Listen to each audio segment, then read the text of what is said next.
just preparing the live stream webinar. Please type into the chat when you're taking your TOEFL test. Don't be afraid. Just click that chat button so you can talk to me. All right, awesome. That's all working on YouTube. Fantastic. Now, just before we get started, in case my screen looks blurry on your screen, you may have to actually watch this on YouTube Live rather than watching it here in the Zoom webinar. So what I'm going to do is I'm going to paste a link into the chat. There's a blue link in the chat that says youtube.com blah, blah, blah, blah, blah. Click that if your screen looks blurry, okay? Apart from that, I think we're ready to get started. Just give me a second. Okay. Cool. Hey guys, my name is Jay. I'm one of the expert TOEFL teachers here at e2language.com. In this live class, we're going to look at an aspect of what you're scored on in independent writing. In particular, we're going to look at a feature called Coherence, which is your ability to structure your paragraph well. Okay, so let's have a close look at this. This is TOEFL independent writing, unity, progression, and coherence, how to score 5 out of 5. So what we're looking at here is the TOEFL writing criteria. This is what the examiners look at when they're marking your writing. And you can see to score a 5, there is one particular aspect or one particular element that they look at, which is called unity, progression, and coherence. What that means is your ability to structure a paragraph well so that the sentences flow from one to the next.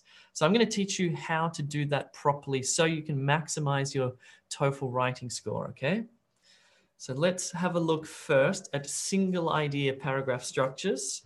If you haven't seen this before, there is another video up there on YouTube somewhere. But a single idea paragraph structure is like this. The first sentence of your paragraph is the opening sentence. And that flows into the supporting sentence, which then leads on to the evidence which you provide, and then onto the closing sentence, which then links back to that first opening sentence. And you can see how it flows from one sentence to the next, okay? Let's do a little activity. You have 60 seconds to reorder this paragraph. So on the left-hand side of the screen, these sentences are not in order. I want you to put them into the correct order, 1, 2, 3, 4 on the right side of the screen. You have 60 seconds starting now.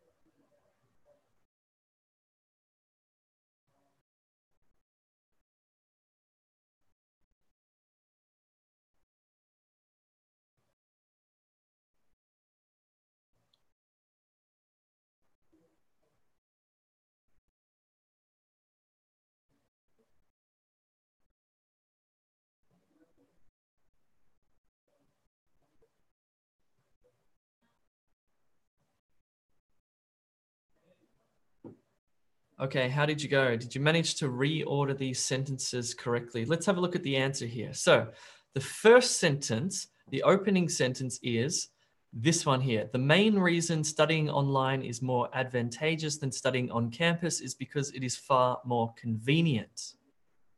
The supporting sentence says, rather than battling traffic to go to class, students can simply study from their laptops at their homes. The evidence or the example is watching online lectures is one example of a way in which online study has greater convenience than on-campus study. And the closing sentence, which links back to that first opening sentence, says, because of the time-saving benefits, it is clear that online study is superior than on-campus study. So you can see how these sentences connect. I don't know if you're conscious of this, about if you did this correctly, how did you do it? Well, the brain is connecting similar parts of the sentences together and seeing where they connect. And this is what we need to become more conscious of in order to write better paragraphs, more coherent paragraphs. So let's have a closer look at this one. So for example, the opening sentence, the object is about far more convenient.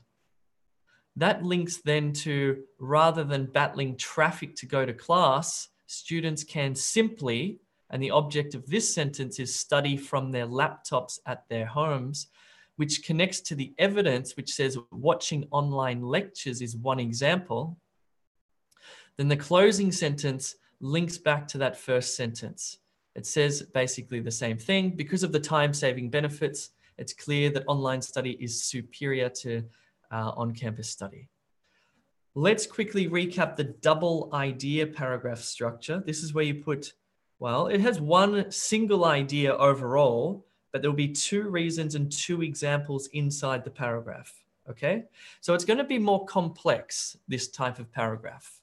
You're going to start with your opening sentence. Then you're going to give your first reason and your first piece of evidence. Then your second reason and your second piece of evidence. And then you'll write a closing sentence which connects back to that opening sentence.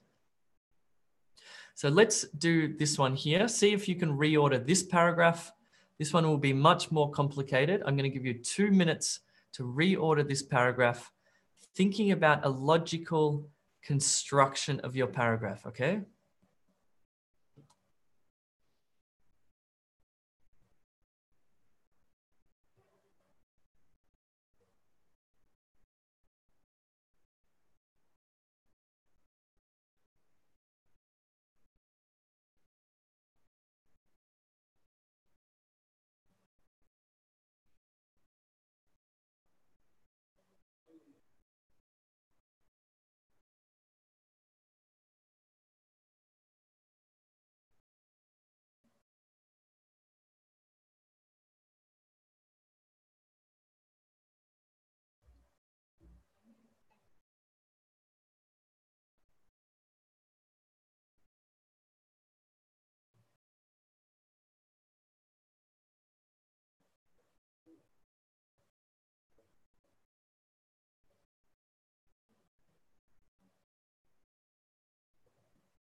How did you go this time?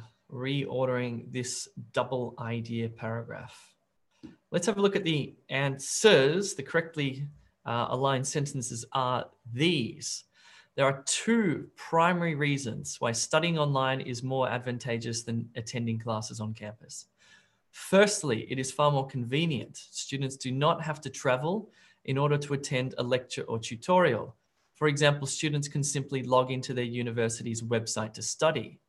Secondly, online learning is much more effective. Indeed, online learning has been increasing in effectiveness since the late 1990s. One research article suggests that it now supersedes face-to-face learning by 16%. This is the closing sentence which links back to that first sentence. Overall, online learning is better than on-campus learning because of its convenience and effectiveness. You can see how these sentences connect up to form a coherent paragraph, okay? A double idea paragraph. Let's drill a little bit deeper now into these paragraphs because I want to talk to you about how we connect ideas. Because Okay, so what happens is we're looking at sentences, laying out sentences like this to form coherent paragraphs. But within the sentences themselves, there are ways in which you can glue the sentences together so that they flow smoothly from one to the next. So let's have a look at connecting ideas. And the basic idea that I want to teach you is this. A simple sentence is subject, verb, object. And if you write a good sentence, what usually happens is the information in this object here is transferred in some way to the subject here. And that's how these two sentences connect. So if I said something like, the dog ate the cat. Okay, so now I want to connect up this subject. It doesn't always work like this, but this is just a general sort of principle. The cat was upset, something like that. Okay, the dog ate the cat was upset. You can see how the object of the first sentence, the cat, then becomes the subject of the second sentence, the cat again. Obviously, this is very simple, but let's see how this works in practice. So what happens when we build a paragraph is that we have subject, verb, object. The object becomes the subject or is mentioned or referenced or is in some way transmitted into the subject of the following sentence. And then the blue object becomes the blue subject. The purple object links to the purple subject. And this is how we build a coherent and well-linked paragraph, okay? I'm going to give you 45 seconds to read this paragraph here.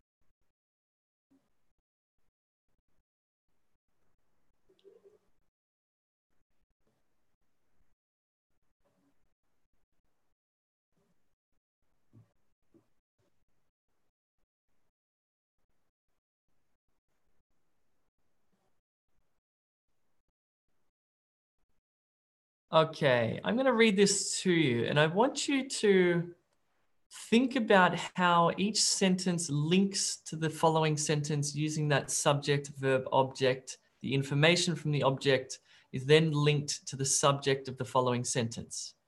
This is a really great paragraph, by the way. This is a great example of a well-written paragraph. During our everyday interactions, we routinely speak at rates of 120 to 200 words per minute. For listeners to understand speech rates at these rates and to not lose track of the conversation, their brains must comprehend the meaning of each of these words very rapidly. It is an amazing feat of the human brain that we do this so easily, especially given that the meaning of words can vary greatly depending on the context. For example, the word bat means very different things in the following two sentences. I saw a bat flying overhead last night, or the baseball player hit a home run with his favorite bat. How our brains compute the meaning of words in context, however, has until now remained unclear. Okay, just before we move on, I want you to reorder this paragraph from memory. If you're watching this on YouTube live or on YouTube, don't forget to subscribe, hit like, and leave a comment if you're enjoying this video and you would like to see more. And if you subscribe, of course, you will get a notification whenever we're live streaming, so you can watch this live on your phone, which is cool. All right.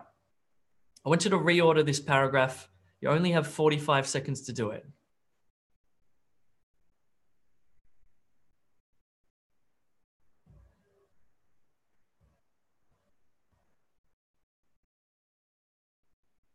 Whoopsie, I've just realized that there's an error in here. Just give me 1 second to fix this. No, I'm just going to skip it actually, because I don't have time. Instead, sorry about that. Let me just take you through it sentence by sentence. I'm going to show you how these sentences connect. All right. So if we look at this first sentence, we routinely speak at rates of 120 to 200 words per minute. For listeners, to understand speech at these rates.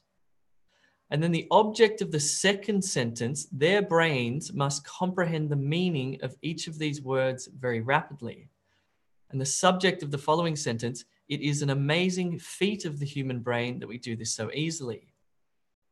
And the object of that third sentence, given that the meaning of words can vary greatly depending on the context. Subject, for example, the word bat means very different things in the following two sentences.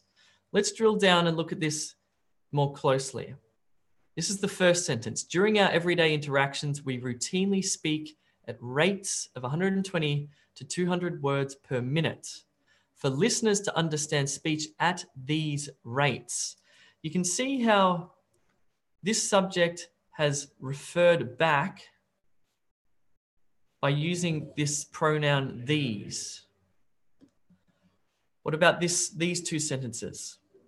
For listeners to understand speech at these rates and to not lose track of the conversation, their brains, actually, you can see how we've linked within the sentence the pronoun their back to listeners, for example. And we're seeing how these ideas are connected within the sentences themselves. For listeners to understand speech at these rates and to not lose track of the conversation, their brains must comprehend the meaning of each of these words very rapidly. It is an amazing feat. So you can see how this phrase here, an amazing feat, links back to this entire part of the sentence here about our ability to rapidly comprehend language. It is an amazing feat of the human brain that we do this. Do what? Well, this refers back to comprehending the meaning rapidly. Okay? The meaning of words can vary greatly depending on the context. For example, the word bat means very different things in the following two sentences. So you can see how this object has linked to this subject. It's talking about context, and then it provides an example of two different sentences in context. So here we can see it's an amazing feat of the human brain that we do this so easily, especially given that the meaning of words can vary greatly depending on the context. And then right at the last sentence, the closing sentence says how our brains compute the meaning of words in context has until now remained unclear. You can see overall this paragraph flows from beginning to end for two reasons. The first reason is they've just structured it well with an opening sentence, support sentence, reason, evidence, and a closing sentence, okay? So they've used that structure of stacking the sentences like that. But then this particular writer has gone one step further, and this is how you get a 5 in TOEFL writing for this particular criterion, coherence. They've linked the sentences together themselves. So the sentences flow from one to the next, okay? So this is all about unity, progression, and coherence. Now what I want you to do, now that you understand both the structure and the connections within the paragraph, I want you to write a well-connected paragraph. I'm going to give you, how long will I give you actually? Just bear with me. I'm going to put a little timer on here.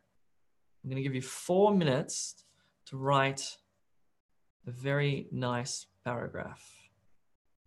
Just give me a few seconds here to move this. Okay.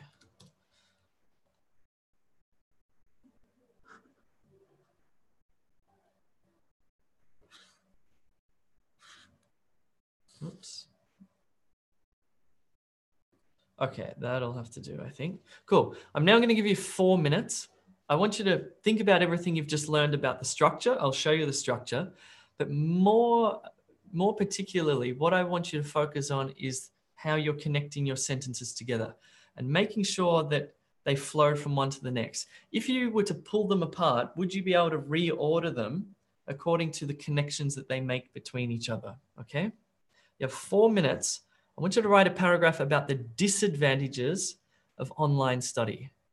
So the disadvantages. I want you to have an opening sentence, supporting sentence or sentences. You can have more than one, that's fine. I want you to have evidence, and I want you to have a closing sentence that then links back. I want you to think about how they connect.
I might have to give you more time, by the way, so don't stress about the time.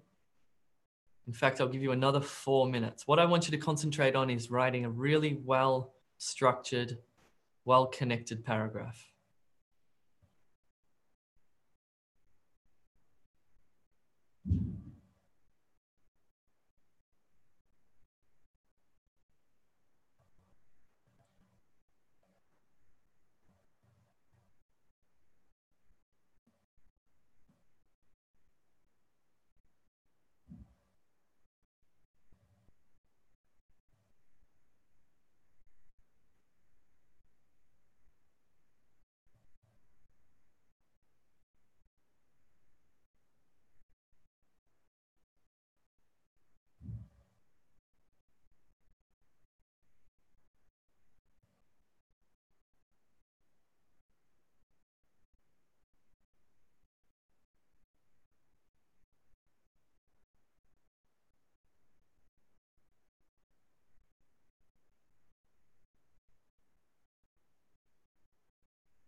All right, do you need more time? If you need more time, just put into the chat, yes.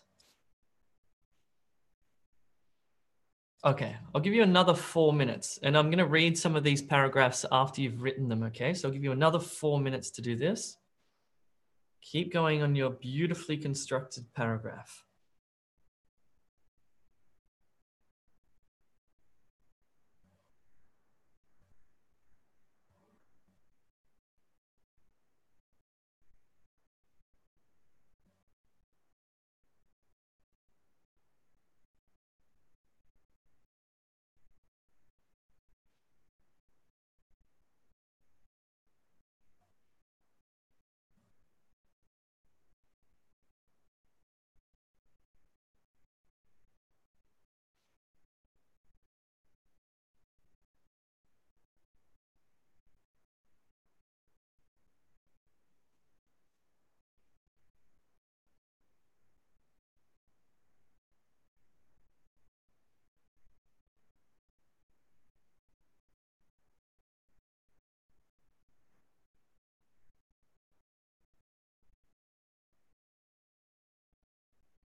Okay, let me just have a look to see if you've written these paragraphs. Great. I'm just going to read the first one out. One of the disadvantages of studying online is that you have your own schedule, which can also be an advantage. Okay, you have to be very responsible. Okay, and to study by yourself. Another disadvantage is to have the appliances like a computer or phone for your own use to do the online study. These electronic devices must need internet connection to be synced to the online teachers. Online study must be a little expensive than present study. Okay, it's not quite right for a number of reasons. First, you got 3 ideas in there, and the closing sentence didn't connect back up to that first sentence. So whoever wrote that one will have to watch this again. It's just not quite clear. Let me read another one. Online study can be a good option, but it has disadvantages like to do not about discipline, okay? Such as not being disciplined enough to study, okay? That would be how you would say that. Most of the people have to have more pressure for study, like group pressure. Good, that's your reason. What's your example? Many students just follow their classmates and do what they do and need the teacher to put pressure on them. If you need pressure to learn is better than you have a class attendance to be more disciplined. Yeah, it's not quite right. It's good. It's got that single idea, which is good about needing discipline, or the disadvantages is a lack of discipline with online study. So that's, first of all, that's a great idea. I really like that idea. You could have, I think you'll need to rewrite this again and really think about how you can make those sentences flow from one to the next. Okay, using, you might want to go back into this video and watch the video on that really good sentence that I showed you and see how you can connect it up. The other thing that you will need to do in particular is you've used the same word pressure 4 times, I think. So you're going to have to think about synonyms for the word pressure, such as influence or motivation, something like this. Try to use different words as well. But in terms of structure, very good. You just need to connect it up a little better. The disadvantage of online study is that there's more than one. The first and foremost problem is that the technical problems which may create an interruption in your regular study. Good, nice, clear idea. Technical interruptions. The technical problem may come in any which is not in your control. Fine. Secondly, if you miss the schedule for one time, it may not be repeated only for you. Okay, so this one you're doing a double idea paragraph. That's fine. All right. Okay, I'm going to read this one here. This one looks good. Undoubtedly, it appears that many people think that one of the main disadvantages of online study is the personal interaction with professors and classmates, or the lack of personal interaction is probably the disadvantage, I would suspect. Essentially, this good, nice connection. Essentially, this pronoun linking back to that first sentence, this refers to asking personal questions to the professor or participating in group discussions. For instance, in order to understand some engineering problems in mathematics and physics, many students require the personal assistance of the professor to explain the logic and how to solve the problem. This is a beautifully constructed paragraph, and you can see that how those ideas flowed from one to the next. So the opening sentence outlined the main issue there about a lack of interaction with professors, right? The second sentence said, essentially, this refers to blah, blah, blah. And you can see how that second sentence linked back and connected to that first sentence. The third sentence then introduced the example or the evidence, which said, for instance, which linked back and connected to it again. It's like building with Lego. You know, you put your first block, your second block, third block, and you join them all together like that. That's a very good example. Thank you for that one. Okay, good. I think I'll leave it there because now I have like 20 examples to look at. That's fine. If you need help with your TOEFL and if you would like some expert feedback on your writing, you should go to this website here. Oops, where is it? Check out this website here. Go to www.e2language.com, e2language.com. Sign up to one of our TOEFL preparation packages. We have preparation packages ranging from 1 month up to 1 year, depending on when you plan to take your TOEFL. And we can help you out with everything from writing, speaking, listening, reading. We give feedback on your writing, feedback on your speaking. We have all the methods, materials, and mock tests for listening and reading, as well as we give one-on-one tutorials. There's lots and lots of stuff you can do at e2language.com. And the good thing is you can sign up for free to start with if you're unsure. Cool. I'm going to leave it there, but thank you very much for coming along. I hope that was helpful, and I hope that helped you to start to think about how you build a perfect paragraph, how you connect up those sentences, and also how you structure it so it flows from one to the next. Because if you want to get a top score in TOEFL independent writing, you need to learn how to do that. Anyway, thanks very much for coming along. If you have any questions, you can go to help.e2language.com and we will answer any question you may have about the TOEFL test. help.e2language.com. Thank you.